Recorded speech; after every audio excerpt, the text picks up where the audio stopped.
What does gutsy mean to you?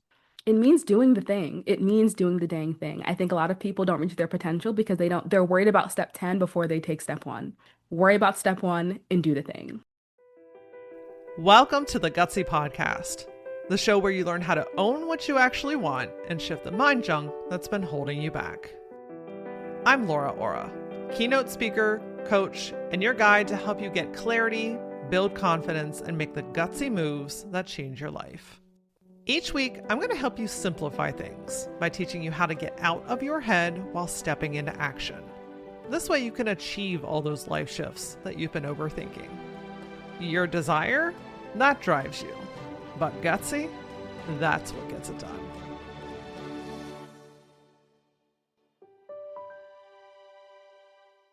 Your skin is the largest organ in your body and absorbs your stressors, your environment, and the materials you put on it more than you realize. The skincare has gone from one extreme to the next, from being this fluffy, every once in a while thing to being this luxury 20-step routine and everything in between.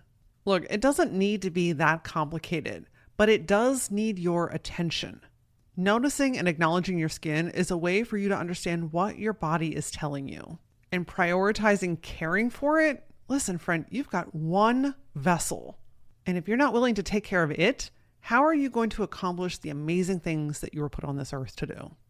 Today, I'm chatting with skincare founder Ericka Parker, and we dive into what your skin is really trying to tell you, understanding how your nervous system and your skincare routine are very deeply connected, and why less truly is more when it comes to taking care of yourself. Ericka is the founder of Silkenn, a clean skincare line focused on simplicity and results. She's also the host of the Boss Babe Reset podcast, where she shares honest conversations with women entrepreneurs and founders, cutting through the noise and spotlighting success without burnout. Ericka is passionate about redefining hustle culture and helping women build businesses that feel as good as they look. Listen, let me tell you something that I know to be true. If you are listening to this episode, or any episode of the Gutsy Podcast for that matter, I know that there is a voice inside of you that says, I know there is more than this. You're the kind of person that does the journaling, you're listening to podcasts, you've taken all the classes, you've gone to therapy, and yet there still feels like there's something missing. You know that you're made for more, you just don't know what to do to get there. And the worst part? You don't have anybody to talk to about this shit. And why? Because you're the go-to person in everyone else's life. Who is that go-to person for you? I have quickly become the go-to person for go-to people, and it is my goal and honor to support the women like you, the ones that are striving for more, but need someone else to bounce the ideas off of, to hold the container for their bigger ideas, to help you see what you can't see, and then simplify the shit out of your next steps so you know where to focus your time and your energy. I am a master at helping you collapse timelines. The thing that you've been circling around for months or years starts to move in days or weeks. So whether it's through the Gutsy Collective, the Aura Mastermind, or one-on-one coaching, my goal is to help you move, but with intention, simplicity, and most importantly, full body freaking alignment. The best place to start? Book a call. Book a clarity session with me so we can figure out what your best next step is. I'll link that in the show notes, but you can also find it at lauraora.com. But today, we're talking about your skin and why it shouldn't feel overwhelming to care for it. And Ericka, she's about to tell you why. Welcome to the Gutsy Podcast, Ericka. Thank you for having me. I'm so excited. Absolutely. You have created a brand that I just think is so fascinating and so niche. Like, it's just very specific skincare for people that live in the city. Like, where did that come from? How did that come about? Like, I know that there's a great story behind this. Oh, yeah. So my background is in forensics and pre-med. So I spent the beginning of my career hanging out with dead bodies. And then I went into lab work, toxicology, so identifying unknown substances. And then I had this super traumatic, I call it quarter life crisis moment where my dad passed very unexpectedly. I mean, Sunday we were watching football, and then Monday he had passed from a pulmonary pulmonary embolism. And Mm. that caused me to spiral. And then being around all that death and morbid stuff, I was like, oh no, I can't do this. So I quit my job. I decided to travel the world for 6 months to really ground myself, find myself again. And it was during my travels that I realized that environmental stressors were literally jacking up my skin. So I would go to the Caribbean and my skin would be glowing, thriving, we're happy. And then I would go to Arizona, visit a friend, eczema's flaring up. I would come back to New York to pack a new suitcase. I'd start breaking out again. And I was like, whoa, there has to be something here. So I fell back on my forensics pre-med background, began doing all of this due diligence on pollution and skin health. I learned that air pollution increases the risk of inflammatory skin conditions by over 121%. And I Wow. was like, oh, yeah, there's something here. So that's kind of the birth story of where the brand came from and why I'm so passionate about air pollution, skin health, pollution protection, because I don't think it's something that people innately think about, like how our environment affects our skin. So that's how Silken came to be. This is so fascinating. Like just to have that awareness first of like, oh, when I'm in the Caribbean, everything feels and looks great. And then I Hmm. get back into the city and not so much. And I'm kind of curious, like, did your mind ever go like, is it because I'm away from the stress or like my regular routine? Like when you're traveling and you're on vacation, especially when you're in the Caribbean, like I don't there's a whole different vibe down there, right? For Like sure. like let's soak up more of that, please and thank you. Did it ever cross your mind that maybe it was that versus the air pollution and the environment? I did, but then even when I was in like Arizona or Europe, like I was still working throughout that time. Like we didn't just like fully not work. We were still freelancing, doing some things on the side because New York is expensive and your girl needs some money. So I think outside of the stress, I think I really picked up on the air pollution piece based on the different areas that I was traveling to. So Europe, dry, very dry areas like Arizona, super, super dry versus the humidity that's in New York, especially in the summer. And New York summer is a thing. But It yeah, it is. yeah. So tell me what I mean, I know you've learned so many things, but tell me like what do we need to know about our environment and the pollution and the air and all that with our skin? Like I'm just absolutely fascinated by this. Yeah, so our skin is super susceptible to our environment. And again, I think a lot of us are prone to go strictly to diet and how we're eating and what we're putting on our skin and completely ignore the environmental aspect. So Silken in particular is a microbiome focused skincare brand. So that means that we use pre and postbiotics in all of our formulas, and we're really honed in on the skin microbiome. So typically when we think of prebiotics, postbiotics, we think of gut health. And we're basically taking all of that information and applying it to skin health because your skin has a microbiome very similar to your gut. And when I say microbiome, it's basically the balance of good and bad bacteria on your skin. So yeah, that's kind of where we're coming from that angle. So how do for and I'm learning here alongside everybody. Tell me what prebiotics and probiotics do with and for your skin. Yeah, so they help to strengthen and balance your microbiome. So your microbiome, think of it as the foundation of your skin health. So it determines how good your skin barrier works. Your skin barrier determines what is allowed into your skin and what is released from your skin. Think of it as that, I hate to get all scientific, but that semi-permeable membrane, so to speak, the gatekeeper. And both are equally as important because when you're in polluted cities, we have these things called particulate matter, and they're very tiny, fine particles that we can't see that land on our skin, penetrate our skin. Our skin absorbs 80% of whatever lands on it. And it's basically throwing off your skin microbiome, that balance of good and bad bacteria. And when that imbalance takes place, that's when you begin to see inflammation. So you see a lot of acne, you may see eczema, you see rosacea, psoriasis, all of those things begin to flare up. Okay. Yeah, see, I definitely would have only thought of probiotic and prebiotic with the gut. Like I know that world all too well because gut health challenger over here. No, for real. But And I think that's what I think makes the brand also so fun because we're able to piggyback off of that knowledge. Like you said, people get the gut microbiome. And once they hear, oh, your skin has a microbiome too, it's like ding, ding, ding, light bulb goes off. yeah, for sure. Have you found in your studies or your research, are there any like cities that are quote unquote better than others for your skin?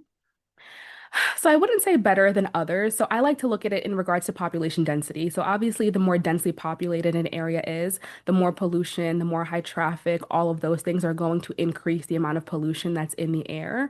So you have, think of your major cities, so like your New York, your LA, your Chicago, Miami, versus your suburbs, which are kind of a step away from those cities. And then you have your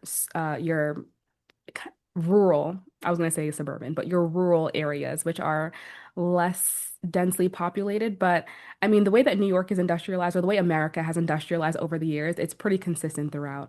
And then that's just in the States. Once you think about Asia and all of those places over there where population density is a huge thing over there, I don't want to call it an issue because it's not an issue, it's human life, but it's a whole thing over there. So the pollution over there is 10 times worse.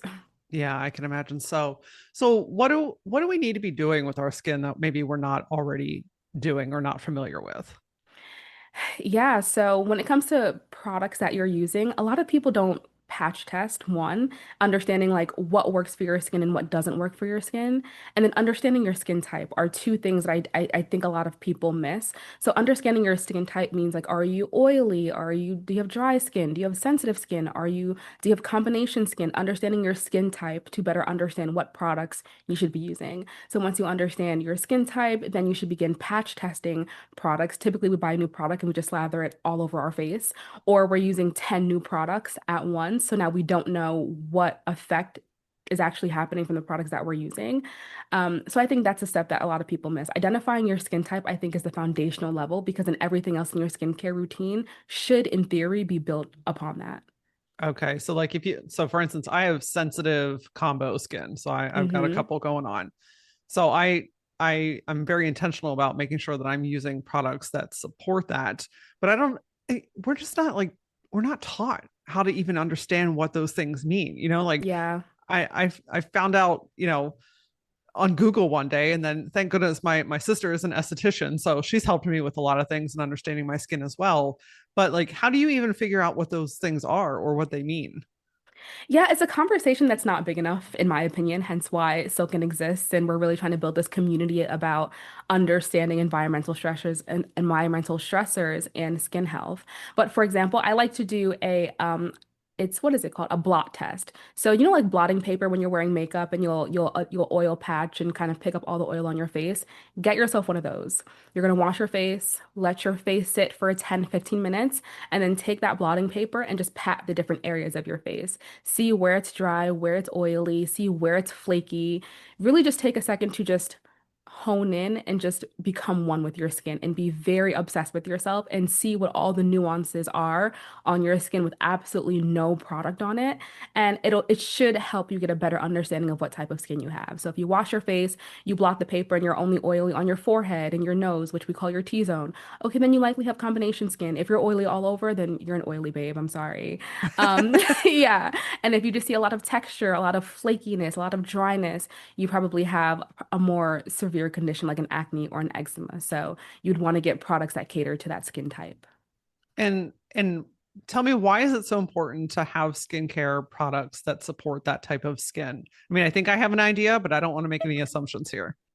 If you're an oily person and you're using heavily oil-based products, your pores are probably already clogged because you're an oily person naturally. So now you're just adding more oil on top of oil and you're probably going to break out. And it's the same thing if you have sensitive skin. If you're using products that are too harsh for you, you're probably messing up your skin barrier, you're further imbalancing your microbiome, and then you're going to see those effects in long term in your skin health. Gotcha. Exactly. Making it harder for you to achieve the goals that you want. And there's nothing more frustrating than putting in the effort and then seeing things get worse or it stays the same. It's that's a frustrating path. But when you find the right stuff for your skin, I mean, stuff just starts to clear up.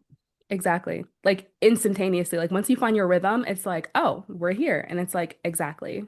And that's why not using 10 products at one time is extremely important as well, because you have to be able to know what's working. So I always recommend swapping out one product at a time every 30 days if you want to try new things. Every 30 days. Do you hear that, friends? Every 30 days. Because listen, I know how we all are. We're like, you know what? I'm going to do the whole thing. I'm doing the whole routine, right? I'm getting a whole new habit down. And then we Yep, buy 30 products. It feels overwhelming because you don't know what is what and when to use it. Something's flared up, something's not working, but you have no idea because now we have like $1 million worth of products sitting on the counter that we don't even want to touch anymore. exactly. And less is so much more. I preach this from the rooftops all the time. I think the foundations of a skincare routine, we get so intricate, especially with beauty talk and overconsumption and all these things, which is like a whole separate conversation. But at the basis of everything, you need a cleanser, a moisturizer, and a sunscreen. If nothing else, those three products will carry you through. Less, see, less is more. Simple, Mm-hmm. simple, simple. It. I'm glad that you brought this up because obviously, like the beauty influencers are at our fingertips, and there's products popping up left and right all the time, and it feels like we need to do all this stuff. Talk to me about just like what we're consuming and what you're seeing kind of in skincare and beauty, and that's just making all of this kind of confusing or maybe misunderstood. Yeah, I think I love social media, right? I love that we have so much access to information, but that also comes at the con of misinformation. And I feel like everyone online nowadays comes across like they have a PhD in whatever niche they're talking about. So you have to be very discerning about the information that you're consuming and what you're taking to apply to yourself. I've seen a lot of things online about, having the 10-step routine or different actives, like when you're talking about retinols and all of these other acids and very harsh products that can be beneficial if it works for you, the AHAs, the BHAs, if you need them. But if you don't, and if you don't know what your skin type is and what your current skin needs are, and you're trying all of these products that aren't probably meant for you or not something that you really need, then you're causing more damage than good. So being mindful about the content that you're consuming, what you're actually taking from that content to apply to your own life. And at the end of the day, you have to listen to your body. If you take advice from someone and it's not working for you, let it go. Let it go. It's not for you and it's okay. Let it go. What do you recommend? So, if you're seeing something or you're interested in trying something, you're not sure if it's for you or not. How do we go from hearing, seeing, consuming the information to knowing what step to take next? Because I think that's probably the majority of the population is like, maybe I'd like to do something, but I don't know what the right thing is. I don't know if these products Mhm. are right for me. How do we know and choose if we don't have access to that information? Yeah, so it starts with research, right? Like getting hit with a TikTok ad and making an impulse purchase is not research. It's not research, It's not friends. research, let's be clear. So I'm also a very big advocate of reading ingredient lists. It is okay to do so. And now that we have this amazing thing called ChatGPT, you can literally copy and paste ingredient lists into ChatGPT and ask it, hey, this is my skin type. These are the issues that I'm having right now. What do you think of this ingredient list? And do you think it'll be a good fit for me? If you need a baseline of information to go off of. And then I think also having an understanding of what your current skin routine is. For some people, having a 6-step routine, it's therapeutic. It's not necessarily that their skin needs it, but it's a ritual that feels safe and good for them. And all power to you. That's just not how my life is set up right now. 4-step max. But understand the ingredient list, know what your current routine is, have an understanding of how it fits into your current routine. Is it something that you're adding to your routine? Are you replacing something else in your routine? What does that look like for you? And then again, give yourself 30 days. It takes about 30 days to see if a product is actually working and get the effects. If you try it for a day or two and you don't see any results, that's pretty normal. Give it some time to work. But then again, if you try it and it's irritating you and there's automatically clear signs to sensitivity or rash or inflammation, then obviously take it to the curb. But again, pace products. I really want to see slow beauty come back. Now with overconsumption, we're seeing new products every 2 weeks, Sephora hauls. And granted, I love a Sephora haul. Not gonna judge, but slow beauty. I think people finding their core functional pieces, their staple products is going to be key here. And it makes it so much more sustainable too, right? Like, I mean, a lot of with skincare is creating a new habit. Yep. I mean, I can remember when I first started realizing like, hey, I actually need to do something with my skin, not just go to bed with makeup on. Sorry. I mean, we've all Please been don't. there, right? We've all been there. I did realize somewhere in my 30s, I was like, oh, wait, we're crossing a different bridge here. I need to do something different. But at first, it just feels like one more thing. Yeah. And then if you're adding on all this stuff and you have, everything's expensive and you don't know what you're doing, I mean, why would you continue with it? So that slow beauty, that simplicity, I think is such a huge part of sustainability and actually creating a habit that, like, I can't go to bed now without washing my face. Like, it's Yeah, such a habit that my body knows, oh, Laura's washing her face. It's time to go to sleep. Right. exactly. It's time to come down for the day. If I take it off in the middle of the day, which oftentimes I do. So it, just creating that simplicity and that early habit. Can you speak to, like, if you've not been doing anything or you've just kind of been piecemealing it, any recommendations on creating that new habit in your life?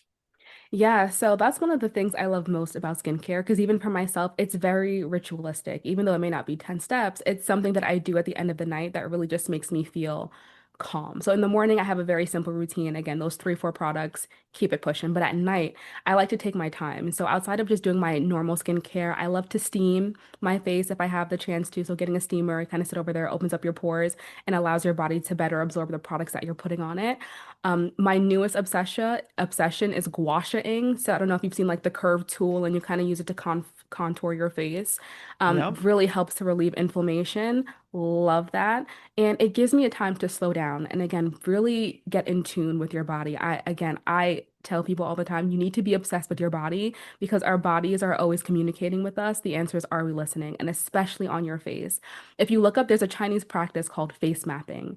And it's basically understanding when you're breaking out in certain areas, what that actually tells you about yourself. So if you're breaking out around your jawline, it's probably hormonal. Or if you're breaking out under your cheek, it could be something with your liver. So like there's like a whole science behind that. Not an expert, but it's something that I do look into.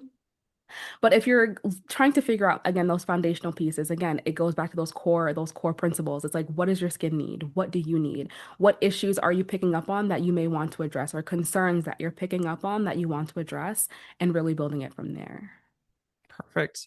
I think that's something we can't dismiss and would love your take on too, is it's not just what we're putting on the outside, but also how we are dealing with things on the inside. Mm, Because if we are not taking care of ourselves as a whole, or if our stress is through the roof on a constant basis, we're always in fight or flight. I mean, your skin speaks to that too, right? yeah, Like it shows itself. So talk to me a little bit about what's going on the inside as well, because we can put all the product on we want all day long, but if we're not dealing with the yeah. inside shit, it's not going to fix anything.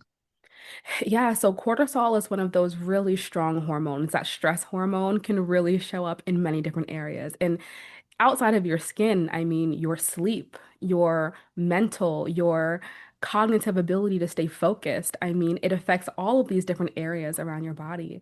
But when it comes to your skin, when I think of the stress, I see a lot of people begin breaking out again along that jawline area because it is a hormone, a hormone. It's very hormonal. So it's important to take account for what's going on in your personal life and stress and your day-to-day life in my opinion, also contributes to your environment. Again, if we're talking about environmental stressors, the things that are happening in your work, in your personal life, in your leisure time, all of those things play a role. So again, when you are making an effort to eat well, to maintain healthy relationships, whether they be romantic or platonic, when you're taking time for yourself, when you are doing small things that make you feel happy and joyful inside, obviously it's going to reflect on the external. So, yes, what we're putting on our skin matters because those things are absorbed and they affect us internally. But again, the things that we do, the systems that we create that allow us to live in a more flow state will obviously help and contribute to that as well. Today, we've been talking about simplifying your skincare routine, and I'm going to challenge you to make a gutsy move.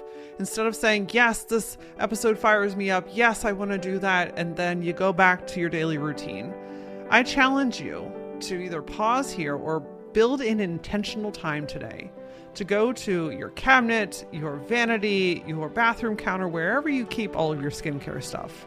And I challenge you to make the gutsy move of going through the products and getting rid of anything that's expired and anything that you don't use. We often think that making a gutsy moves means that we have to do this big grand thing that comes with a band and fireworks. When in reality, gutsy moves often happen in the small, finite moments. the moments where you choose yourself instead of putting yourself at the back of the line. So you want to be gutsy? Start following through with those little micro moments. And today's micro moment is going through your skincare and simplifying the shit out of it.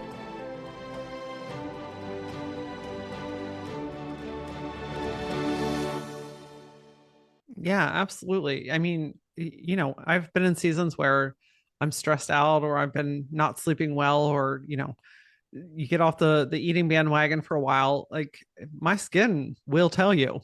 Yeah, 1,000%. It speaks volumes. And, I'm just thinking, hearing you talk, I'm like, isn't it just so crazy how we have to relearn how to get back to foundational, fundamental things that, like, our body just needs us? Yeah. And it's crazy. We've been trained for so long to ignore ourselves, to go outside of ourselves, to put everything else in front of ourselves. And yet our bodies are like, hey, I'm still here, but you're not listening to me. So now I have to get your attention. And I don't really want to do that, but here we go. Yeah. And that's exactly what happened to me and how I ended up starting my podcast as well. Like it was really an effort to document my self-care journey while building my skincare brand because in the early days of building something, you are in the gutters. It is the trenches. It's a lot to take in, especially when you're a solo founder building and doing everything by yourself. And I was doing that for about a year run. And I mean, I was a wreck. My interpersonal relationships were not healthy because I was just ignoring everybody because I was like, I just need to work, work, work. I wasn't eating well. I was skipping workouts because I was like, why go to the gym for an hour when I can respond to these 5 emails? Like that's so much more important. That was the mindset then.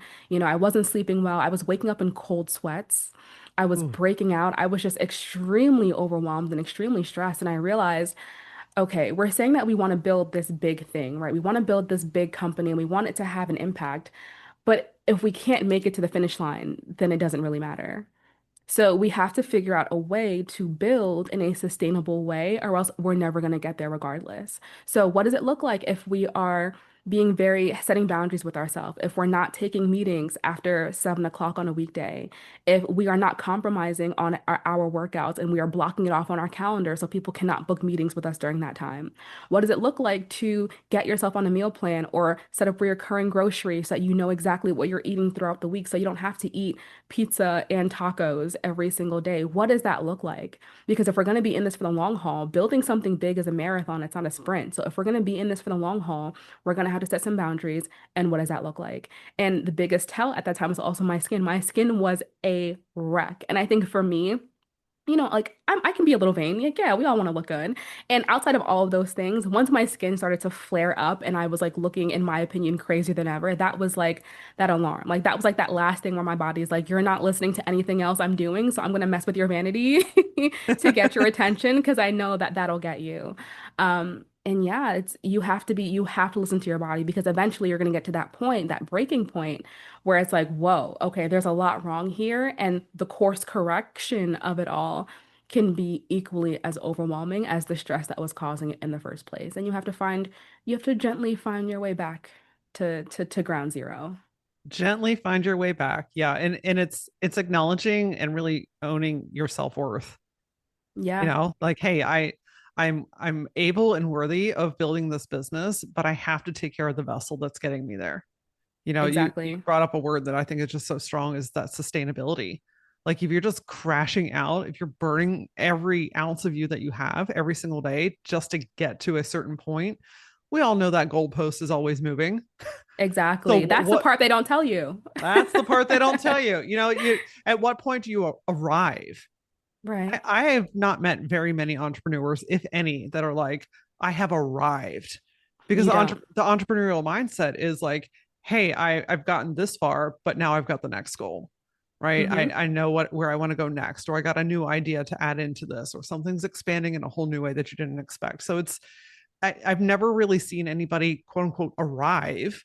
It's always shifting. And so if you're not building the business off of healthy habits personally, guess what? That's going to get amplified.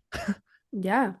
And it's so true because if you look at Maslow's hierarchy of needs, the top of that triangle is self-actualization. And I've said it time and time again.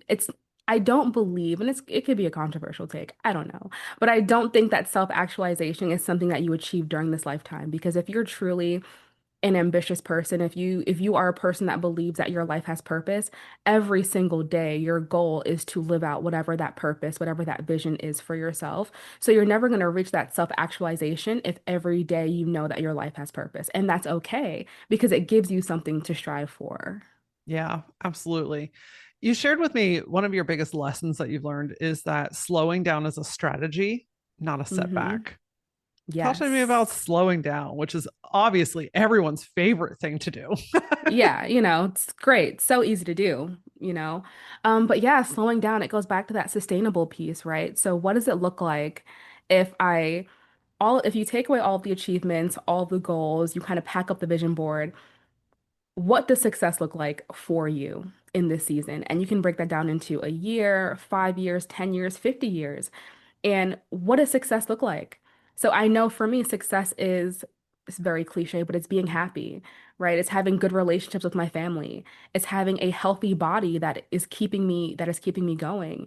It is being financially comfortable. That's a great want. And Absolutely. Let's put that one yeah, right at the top. exactly. So if these are the things that success looks like for me, what is a path that is going to get me there in a pace that I can maintain? Because Mm, again, if we go into crash out culture, social media makes crashing out seem very funny right now because there's a lot of memes about like the whole crash out culture thing, but it's actually really not good for your health. Like you should not be crashing out daily. That is not okay. But yeah, it's like what is my path to get there at a pace that I can sustain?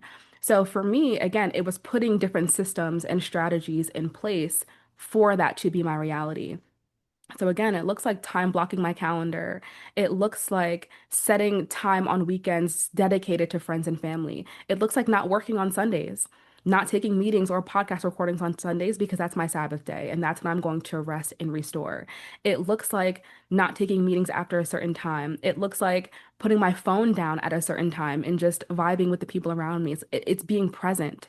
It's if I'm at work or in an office, getting up every hour so that I can stretch my legs and get some movement in my body. It's making sure that I'm drinking water throughout the day. It's being grounded, it's being present. It's the small things that I think we make it seem like these big grand gestures, like slowing down has to mean that you are taking a flight to Bora Bora and you're off the grid for 3 days. I mean, that's great. If somebody wants to sponsor me, hello, Cash App is open.